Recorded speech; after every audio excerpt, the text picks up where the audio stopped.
All right, ladies and gentlemen, we got another game here on Expedition Lost on the Balance Test map with all of the buffs. The stronger Viking, the stronger Siege Tank, the redesigned Cyclone, and the redesigned Tempest, as well as the slightly stronger Carrier, which we have yet to see, but maybe we'll see it this game. The players competing today, for your amusement, are Ray Rain in the top right, the orange Protoss. If you want to check him out, he's a really cool guy. He's a North American Protoss player, high Grandmaster. This guy, I don't think I've ever actually beaten Ray Rain on ladder, and I've peaked at rank 50 GM, so he's pretty good. You can find him on twitch.tv/RayRain. His opponent in the bottom left, top 16 Terran player who's qualified for WCS a few times. He is Jason. And you can find him on twitch.tv/JuggernautJason. Really cool guy. I used to beat Jason all the time when we played. And then he just slowly got better and better. And then I got a girlfriend. And then I started casting more. And then it all went downhill. And now I can never beat Jason. Feels good, man. So, we've already seen, if you guys haven't checked out the other games so far that we've played on the mod, we've already seen the insane power of landed Viking harass against Protoss. They two-shot probes now because Vikings do bonus damage to mechanical, and Vikings also beat Stalkers 1v1, which is pretty significant in my honest opinion. So maybe we'll see more of that. I don't know. That's what I'm hoping we'll see. And the last game we saw Proxy Tempest with the Disruption Orb being used on the mineral line, but obviously Jason had two bases because, you know, one base Tempest is the only way you're going to rush them that fast before Vikings are on the map. So pretty sick. And thanks for the cheer, not a Twitch username, cheering in the chat. Beast God, 1,000 bits, make him rain on my body. And Jason is going to send that Reaper inside of the base. Warp Gate is on the way. The map is Expedition Lost. For any of you guys that have been asking, because some people in my Twitch chat have been asking, and I want to make sure that those of you tuning in on YouTube know how to do this as well. You can go into just the multiplayer section of StarCraft 2, even if you don't own the game. You could be like, Nate, I never played anything past Wings of Liberty because I wanted to play mech.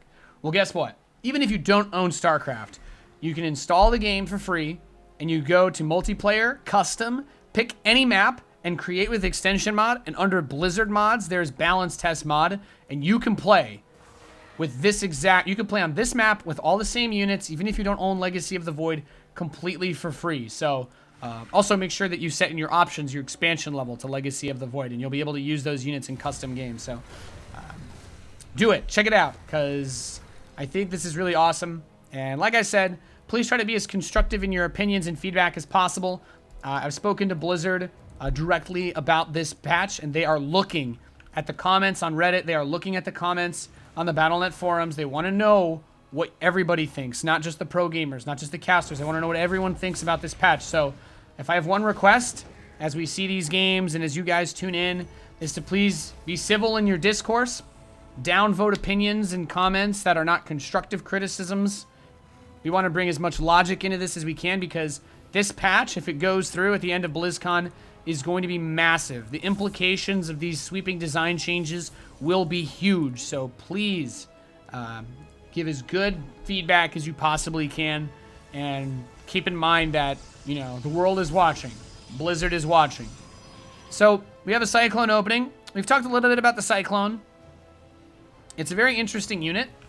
It does no longer move as fast as it used to. It moves at the same speed as a Stalker. In case you guys didn't know, Cyclone used to move faster than a Stalker. Its anti-ground has been changed. It's an extremely fast attack with much lower damage, and it can only shoot ground units with its basic attack. So it's phenomenal against Stalkers. It's great against Zealots. Anything in head-to-head, it actually wrecks. But obviously it moves slower. It has more hit points to compensate for the loss of speed. And the lock-on, it used to do 400 damage to air and ground units. Now it's 160, and it's only air units, as you can see. It only does damage to air units, so it does not have enough damage to actually kill any air units, I think, except maybe an Oracle. that are Protoss at least. So Jason's going to move out. We talked about this. I mentioned this earlier. Vikings do 20 damage to mechanical units when they're landed, which makes them very good against Stalkers. We do have some Cyclones being mixed. So Jason wants to do, it looks like a Viking Cyclone attack against Ray Rain. Now, the Pylon is not mechanical. It does not count as mechanical, so bonus damage is not done by the Vikings. But these Stalkers are going to poke out, and we can see that damage is huge. I think you got to pull back to the Pylon. Got to defend here. The Pylon overcharge is still very strong. The Mothership Core energy is in place. But as you can see, the Vikings with that bonus damage, these Stalkers take a lot of pain. Now, this is also an effect of going for the fast third base. Ray Rain's third is done. If he defends this attack, he will have an economic advantage. The third command center has only just started for the Terran player. That Marauder, the cheeky Marauder with concussive shell. Pretty interesting to see there. So Ray Rain has the Immortal now, and that, of course, gives you a lot more staying power against these forces. The Vikings are going to retreat, but you can really see there the power of the Viking on the ground. It's quite strong. It really, really bolsters a lot to these types of pushes. I told Jason to play mech this game, but I don't think he got my message because we're in game. Rip. I'll tell him to play mech for sure the next one. He's been playing like this bio-y mech thingy with some like siege tanks. Although siege tank, marine tank might be a thing now with this patch. So I guess it's really not that bad that he plays bio. We get to see marine tank. As Ray Rain is going to try to bust open the back rocks, of course. This is Expedition Lost. Famous for the game where Marine King got proxied in his behind. And then everybody thought he was match fixing. Good old days. Wow, the Stim Tech Lab is highly exposed. We need to be so careful poking into the Terran base because siege tanks and these Vikings are so strong. It's actually going to pick off some of these Stalkers. Ray Rain's got to blink out of there. And just to show you guys, 20 damage versus mechanical on the Gatling cannon. 2 shots probes, 3 shots SCVs. Obviously makes Vikings very good when you land them on top of tanks or Hellions or other tanks or other Vikings. Don't let your memes be dreams, guys. These changes are awesome. So we see a completely different flavor of Terran. And we have a Dark Shrine actually coming in for Ray Rain as he saturates the third. So one of the other changes we've discussed is that there is the blink ability for Dark Templar. I don't know if he's going to rush for that. But you can get, it's called Shadow Stride on Dark Templar. It allows them to blink. It is pretty dope. So we'll see if he goes for that upgrade as Jason takes his third base. Now, Ray Rain, we talked about him. He's had this third for a while. Zealot charge. Oh, yeah, that's another change I actually didn't mention. So the Zealot got a movement % increase boost from charge. So normally, charge makes your Zealots move faster. And then obviously it gives them the ability to charge. But when you charge in Legacy of the Void, they made it so it does 8 damage on contact. So it already had some of a buff in Legacy. But now, oh, those tanks are really strong. They do 70 damage against the Stalkers. That's enough to kill them in three shots. I think it used to be 4 shots or 5 in the normal game. But 70 damage, siege tank shots, wreck Stalkers. Oh my god, there's nothing in the main base to actually defend. Now, you can no longer use medevacs to pick up siege tanks, which makes things very tricky. Ray Rain's going to bust down the front, and he's going to try to break open here as he goes through. And we do see the Guardian Shield being popped, the Immortals holding on. Auto Turret got a damage buff as well. I don't think that's as significant, but this is some really good pressure. Ray Rain abusing this mechy army that Jason has. And he can't really run. There's no Mothership Core, so maybe he snipes the natural expansion. That's the most I think he's going to be able to do here, but of course he does have his third going still. But of course we can see that siege tank doing tremendous damage. Stalkers can still blink on top though, getting a lot of work done here. And the force fields, beautiful force fields, Tasteless. More adept pressure from the north side. And Jason, his heavy siege tank army being completely outmaneuvered. Stim doesn't help you when you've got all these choke points. So Ray Rain playing the map very well with this setup. And Jason really taking a crippling amount of damage, but oh, the siege tanks. Oh, they get some shots off.